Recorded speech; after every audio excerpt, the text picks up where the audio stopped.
can either believe it or they cannot believe it. I don't give two f***s, but I am telling you right now, that back there is not real. Imagine a world where the most powerful figures, those who shape our world, are not who they seem. World leaders, celebrities, and business moguls, all secretly reptilian humanoids capable of shape-shifting at will. It's the belief that reptilian humanoids, masters of disguise, have infiltrated the highest echelons of power, manipulating humanity from the shadows. This is the realm of the reptilian conspiracy theory, a theory that has captivated millions worldwide. Mark, are the allegations true that you're secretly a lizard? I'm gonna have to go with no on that. But what is the reptilian conspiracy theory? Is there any truth to these claims? Or is it all a fantastical tale spun from the depths of imagination? Legends of lizard people. It had arms and legs like that of a man. Statues depicting strange creatures. They have the facial features of, it seems to be, reptiles. The reptilian conspiracy theory has existed on the fringes of society for decades, but it was in the 90s that it truly came into prominence, thanks to British conspiracy theorist David Icke. Icke claims that many world leaders are reptilians, orchestrating a grand scheme to manipulate humanity. Do you still think the royal family were shape-shifting lizards? Yes, I do. You do? Yes. David Icke is a controversial figure, but there's no doubt that he's one of the most influential conspiracy theorists of our time. His claims about shape-shifting reptilian humanoids and a secret cabal ruling the world have been widely ridiculed, but they've also found a large and devoted following. The reptilian conspiracy theory is a wild one, but it has a lot of appeal. Some people find it comforting to believe that there is a secret cabal of reptilian humanoids controlling the world from behind the scenes. Secret societies are fiercely compartmentalized, but there's a level above that. That's where the real game is going on. Others might find it exciting to imagine that they are part of a select group of people who know the truth. Whatever the reason, in this video, we're going to take a deep look at the reptilian conspiracy theory, one of the most bizarre and fascinating conspiracy theories out there. But before we do, let's learn a little more about the man who started it all. David Icke is the world's most renowned writer and lifelong researcher of conspiracy theories, which allege that a hidden cabal of powerful elites has manipulated global events since ancient times to impose a centralized Orwellian world state. A global tyranny that would have made George Orwell wince. A respected sports broadcaster with a successful career, he was suddenly thrown into a world of extraordinary experiences.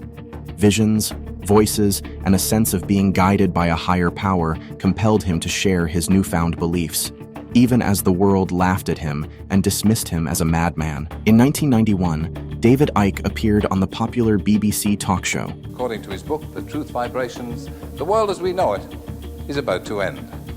David Icke. During the interview, he made a series of startling claims, including that he was the son of God and that the world was controlled by a race of reptilian humanoids. They're laughing at you. They're not laughing with you. Fine.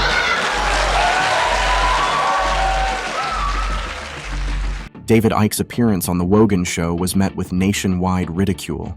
Despite being branded a madman and a kook, Icke persevered, continuing to speak out about his beliefs and eventually writing a book about his theories called The Biggest Secret. The book was a bestseller, making him one of the world's most famous conspiracy theorists overnight. He has since written over 20 books and given lectures to audiences all over the world. David Icke's controversial views have led to him being banned from all major social media platforms and entering some countries, including Australia, the Netherlands, and 26 other European countries, for promoting misinformation. Despite bans, David Icke remains a relentless voice, spreading his message with incredible tenacity. Even if you disagree with his views, you must admire his perseverance. Now, back to the Reptilians. Much of the reptilian conspiracy theory's popularity comes from David Icke's interpretations of ancient texts, such as the Gnostic Nag Hammadi library and the biblical Apocrypha. He claims that these texts contain evidence that certain reptilian beings, known as archons, have been posing as humans on Earth for centuries. And a fifth of these documents, they're known as the Nag Hammadi library now, are describing a non-human force manipulating humanity from the hidden, which they call archons, which in Greek means rulers. Icke's theory of the archons is a modern take on an ancient Gnostic concept that offers a unique and provocative explanation for the world's problems. In his view, the archons are a race of interdimensional reptilian beings who are intent on keeping humanity trapped in a state of ignorance and suffering. Icke argues that the archons have infiltrated our world through powerful bloodlines and secret societies, and that they use their influence to control our governments, businesses, and media. I started looking at this and doing all the ancient cultures and the religions, and you find this theme of a non-human force with negative intent on humanity that is manipulating our world from the unseen. He believes that their ultimate goal is to feed off our negative energy, which they do by creating and perpetuating conflict, division, and fear. The archons also exploit our religious beliefs and material attachments to keep us trapped in a cycle of suffering. David Icke believes that there are two types of reptilians, hybrids and full-bloods. Full-blooded reptilians are a race of shape-shifting aliens from the Draco constellation. They are too few in number to take over the planet on their own, so they have bred with humans to create reptilian hybrids. David Icke believes that there is a hierarchy of reptilians, with the full-blooded reptilians or Dracos at the top. The Dracos control the reptilian hybrids, who in turn control human society. According to Icke, many of the world's most influential political figures, including presidents, prime ministers, and bankers, are reptilian hybrids. Like, look at how the face, like, lays on the head. What? This shit looks like, whoa, what the While some people believe that reptilian celebrities also exist, Icke typically focuses on institutions and political entities with histories of secrecy and manipulation, such as the CIA, Bilderberg Group, and Trilateral Commission. In his book, The Biggest Secret, David Icke meticulously charts the bloodlines of a mysterious family called the Merovingians, who ruled France from the 5th to the 8th centuries. Icke claims that the Merovingian dynasty is a bloodline of reptilian hybrids, descended from the ancient Egyptians who interbred with reptilian aliens for centuries. The Merovingians link ancient Egyptian pharaohs and Roman emperors to the British royal family, US presidents, and nearly every other influential political figure of the last few centuries. Icke says there is mention in the Nag Hammadi of not just reptilians, but also the Greys, commonly reported as one of the less friendly alien species humans encounter. He claims that these are also manifestations of the evil archontic form. Icke also points to the Old Testament, in which the Nephilim, or the Fallen Ones, fit into his theory of a descendant race infiltrating humanity. The Nephilim are referred to as giants in some translations and fallen angels in others, but in both cases, they interbred with humans. Icke claims that these are the reptilians, and that they have been worshipped as gods or demigods like the Nephilim in a variety of religions and cultures throughout history. One of the earliest known depictions of a reptilian deity comes from ancient Sumer. In this statue, a goddess with reptilian features is shown cradling its offspring. This suggests that the Sumerians may have believed in a race of reptilian beings who were capable of interbreeding with humans. Another example of a reptilian deity can be found in ancient Egypt. Here, the serpent deity Apep was seen as the embodiment of chaos and darkness. He was often depicted as a giant snake who was constantly trying to swallow the sun god Ra. This suggests that the Egyptians may have had a negative view of reptilian beings, seeing them as a threat to order and light. In Mesoamerican culture, there was the flying, feathered reptile god Quetzalcoatl. He was often depicted as a serpent with feathers and was seen as a creator god. This might suggest that the Mesoamericans may have had a more positive view of reptilian beings, seeing them as powerful and benevolent creatures. And in Indian religions such as Hinduism, Buddhism, and Jainism, there is the Naga, a human-snake hybrid demigod. The Nagas are often depicted as being wise and powerful, but they can also be dangerous to humans. This suggests that the Indians may have had a mixed view of reptilian beings, seeing them as both beneficial and potentially harmful. The the myths and legends of ancient cultures provide us with a fascinating glimpse into the beliefs and worldview of our ancestors. The fact that many different cultures believed in the existence of reptilian beings suggests that there may be some basis in reality for these stories.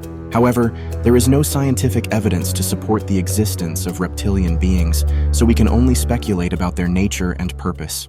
Before dismissing the idea of reptilian humanoids as impossible, consider the theory of Dale Russell, a distinguished American-Canadian geologist and paleontologist. Russell was a professor at the Department of Marine, Earth, and Atmospheric Sciences at North Carolina State University and a senior paleontologist at the North Carolina Museum of Natural Sciences. Russell suggested an interesting thought experiment based on the possibility that dinosaurs may have, at least in part, survived the apocalypse that saw the majority of their species go extinct. The remnants of this species could possibly have evolved into highly intelligent life forms. In 1982, Dr. Russell proposed his dinosauroid theory after studying a prehistoric animal known as the Troodon. These animals had large eyes with binocular-like vision and abnormally large brains with superior intelligence. In addition, the creatures had free-working fingers and the ability to grasp objects with their hands. Russell suggested that the species could have evolved over millions of years to resemble human beings. Of course, Russell's theory is just a hypothesis, and there is no scientific evidence to prove that reptilian humanoids ever existed. But the fact that a respected paleontologist like Russell believed that it was possible is thought-provoking, to say the least. David Icke's reptilian conspiracy theory is a wild ride, isn't it? It's hard to believe that anyone could actually believe in this stuff, but it's clear that there are millions of people who do. So, what's the truth? Are we really being controlled by a race of reptilian humanoids? Or is this all just a bunch of nonsense? Whether or not you believe in the reptilian conspiracy theory, there's no doubt that it's a powerful and enduring myth. It's a myth that has been told and retold for centuries, and it's a myth that continues to resonate with people all over the world. As for David Icke, he's a controversial figure, but he's also a compelling one. He's not afraid to challenge the status quo, and he's inspired many people to think critically about the world around them.